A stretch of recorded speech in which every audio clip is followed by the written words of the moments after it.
The wind on the Capitol Hill rooftop barely moved as I slipped into the last empty chair at my mother's 65th birthday lunch.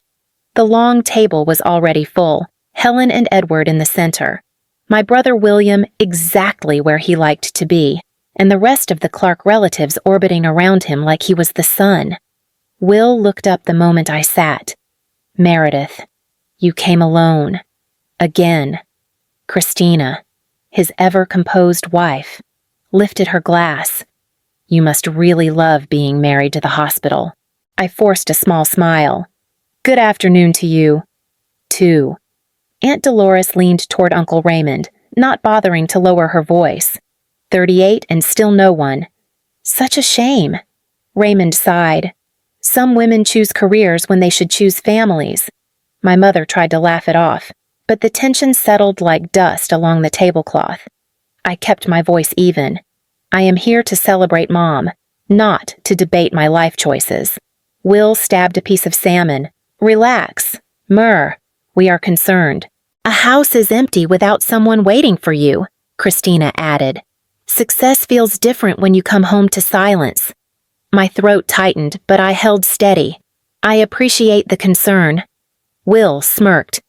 "Do you, because it seems like all you appreciate is another 12-hour shift." I breathed in slowly and checked my watch. 1 o'clock sharp. Right on time. Mom squeezed my hand, her smile thin. "Sweetheart, we just want you to be happy." "I am happy," I said quietly. Will cleared his throat. "You say that, but happiness looks like partnership. Connection. Not whatever this is." For a moment, I let silence do the work. Then I straightened, meeting every pair of eyes around the table. "If you want to hear the rest of this story," I said softly, "stay with me." My family blinked, startled because for the first time all afternoon, I was not the one on the defensive, and they had no idea what was coming next. Will leaned back in his chair like a man preparing for a verdict. "All right then, since you want to talk, let's be honest. You work non-stop.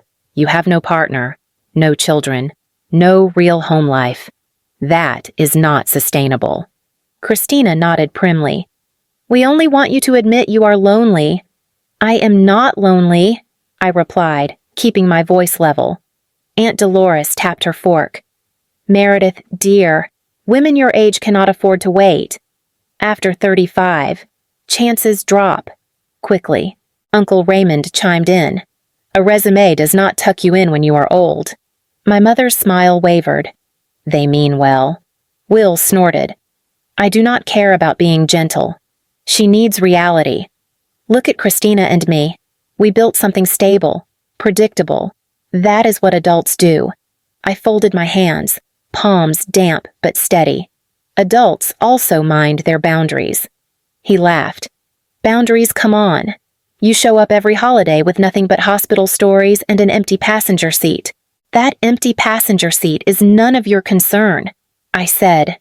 Christina tilted her head. "We just want you to admit you want more." My chest tightened. I never said I do not want more.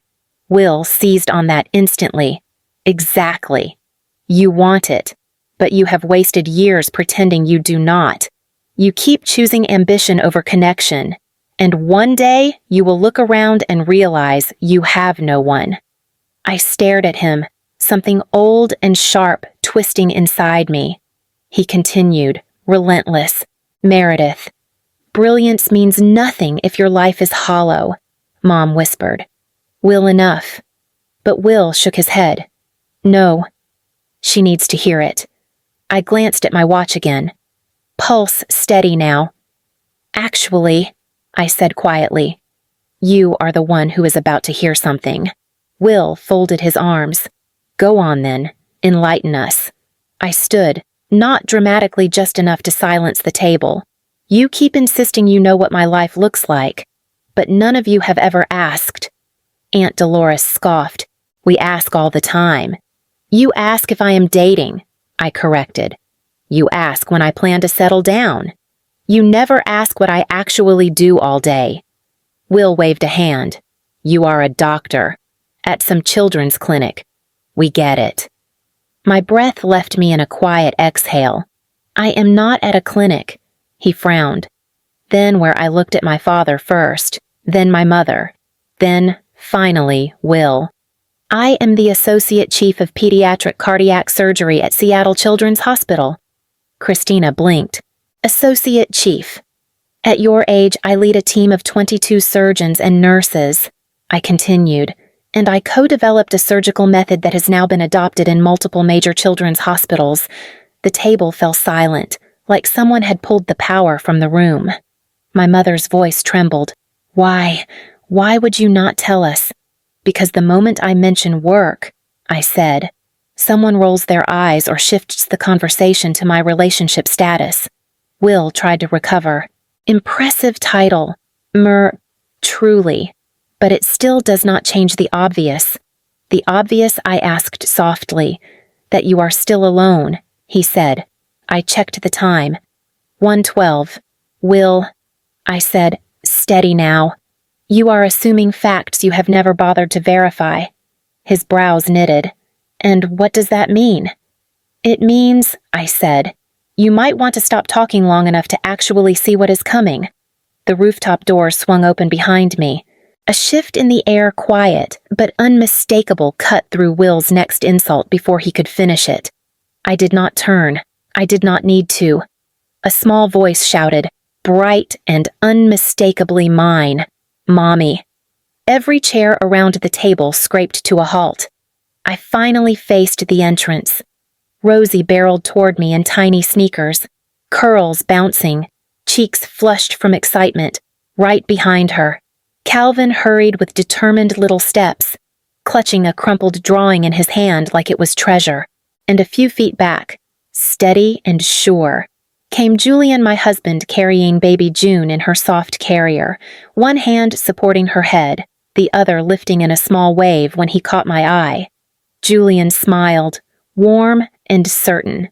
Sorry we are running late. Someone insisted on bringing a present for Grandma. Gasps rippled down the table. Rosie crashed into my legs, arms tight around me. Mommy, look, we drew a cake. Calvin pressed his drawing to my hip, and balloons, behind them, baby June kicked against Julian's chest and cooed. My mother made a small, broken sound. Meredith, those are your children. I crouched down, kissed both twins, lifted Rosie into my arms. Yes, Mom, these are my children. Julian reached us, shifting June so he could kiss my cheek. And you must be the famous Clark family. I have heard every name. Will surged to his feet. Hold on. What is this, Meredith? What is happening? I looked straight at him. The part of my life you never cared to know, Christina whispered. She has children. Julian set a reassuring hand on my back.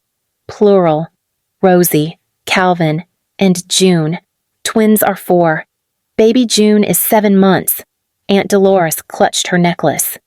But you are married for 5 years. I answered. Will's voice cracked. Why would you hide something like this? I did not hide anything, I said, lifting my chin. You all assumed I had nothing because it fit your narrative. Julian's eyes hardened slightly as he stepped forward. And you made that assumption loudly. Calvin tugged his pant leg. Daddy, are these the people from the pictures? The question landed with a thud across the table. My father finally spoke, barely above a whisper. Pictures, I nodded. They know every one of you. They ask about you. They just never had the chance to meet you. Baby June let out a soft whimper, and Julian gently rocked her, his voice warm. She is tired, but she wanted to be here. No one said a word. For the first time in years, the Clark family was completely, irrevocably silent. Will was the first to find his voice, though it came out thin. This makes no sense. You cannot just appear with a whole family, Julian answered before I could. Nothing is appearing. Will, we have been here, living our lives. My mother pressed her fingers to her lips. Meredith, 5 years. How could you marry and never tell us? I shifted Rosie to my hip as Calvin leaned against my leg. Mom, every time I tried to talk about anything real, the conversation shifted to whether I was dating, settling down, or running out of time. There was never space for the truth. Aunt Dolores sputtered. But we asked about your life. You asked about the version of my life you expected. I corrected. Not the one I actually had. Julian reached into his pocket and pulled out a photo, holding it out to my father. Our wedding. San Francisco courthouse. 5 years ago. Small. Simple. Beautiful. Edward stared at it as if it might dissolve in his hands. You both look happy. We were, Julian said softly. We are. Will pushed his chair back hard. You eloped. And then what decided to hide your children too? I met his glare evenly. I protected them, and myself, because I knew exactly how you would react. You just proved me right. Christina looked between me and the twins. But all this time, the holidays, birthdays we never knew, I sent updates. I replied. I tried. But no one asked follow-up questions. Not once. Calvin tugged my sleeve. Mommy, is that Uncle Will? Every gaze snapped toward him. I knelt beside my son. Yes, sweetheart, that is your Uncle Will. Calvin studied Will's stunned face. He looks different than in the pictures. The color drained from Will's cheeks, and for the first time in my life, he had nothing at all to say. The restaurant manager approached with careful deference. Dr. Clark Hayes, your private table is ready whenever you are. A ripple passed through my family. Will blinked. What Julian adjusted June's carrier? We come here often. After rounds, on weekends. They usually keep a table open for us. Aunt Dolores looked personally offended. You have a regular table at a place like this, Rosie piped up proudly. It is where Daddy lets us order the big pancakes, Calvin added, and Mommy gets the tea with the flowers. Christina's eyes darted between us, her voice faint. How long have you all been back in Seattle? 3 years. I said. We moved after fellowship. We settled in Queen Anne. My father exhaled hard, as if the timeline physically struck him. 3 years living here, and we never knew. You never asked, I said gently. Not really. Julian brushed his fingers along my arm. Let's move to the table. The kids are hungry. The manager led us to a larger setup overlooking the city.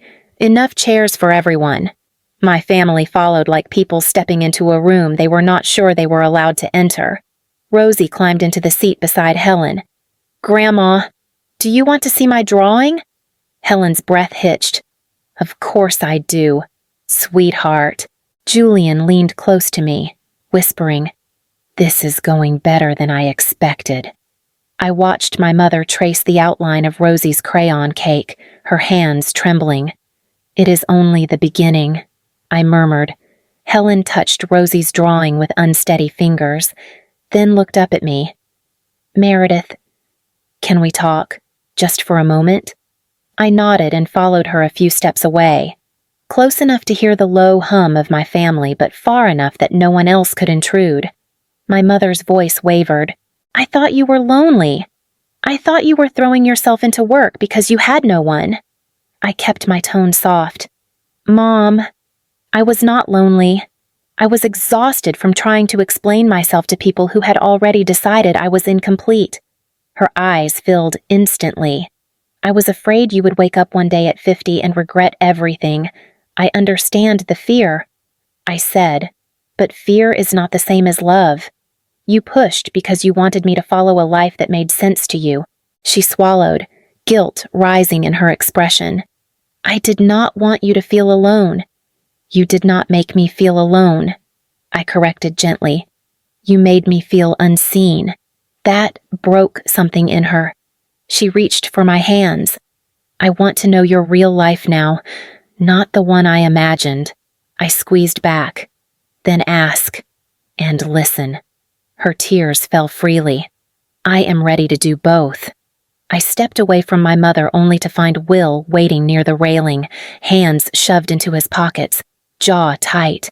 He did not look angry anymore, just unsteady. "Meredith," he said, voice low. "I need to talk to you." I stopped a few feet from him. "Then talk." He exhaled shakily. "You blindsided us. I told the truth." I replied, "That is all." He stared at the skyline instead of me. "I thought if you did not follow the path I took, you would fail, and I would have to fix it." My chest tightened. "Will, my life was never yours to fix." He swallowed. "I know that now. Every time you said you were busy, I assumed you were avoiding a life you did not know how to build. I was building one," I said. "You just refused to see it." His shoulders sagged. "I did not want to believe you could be happy without doing things my way." "That was the problem," I answered softly. He finally looked at me, eyes raw. "I want to know them. Rosie, Calvin, June. If you will let me." I held his gaze, steady and firm. "You can meet them as their uncle. Will, not their judge." He nodded once, swallowing hard. "I can do that." When I returned to the table, Rosie was showing Aunt Dolores how to draw a balloon. Calvin was counting chicken pieces with my father, and baby June slept in Christina's cautious but gentle arms. The shift was unmistakable. My family was trying. Edward looked up as I approached. "Meredith, they are wonderful children." "They are," I said, "and they have wanted to meet all of you for a long time." Julian slid an arm around my waist. "Rosie already asked if there will be Sunday dinners." My mother dabbed her eyes. "There will be as many as they want." Will cleared his throat. "Rosie, Calvin, I am your Uncle Will. I am glad you are here." Calvin studied him for a moment, then offered his drawing. "This one is for you." Will's voice cracked. "Thank you, buddy." Rosie tugged my sleeve. "Mommy, are we staying?" I brushed her curls back. "We are staying as long as you want, sweetheart." Julian leaned close. "Murr, they are trying. This could be real." I nodded, watching my family finally meet me halfway. If anyone wants to follow the rest of this story, I whispered to myself, they should hear it from the beginning, because this is only chapter 1 of what comes next.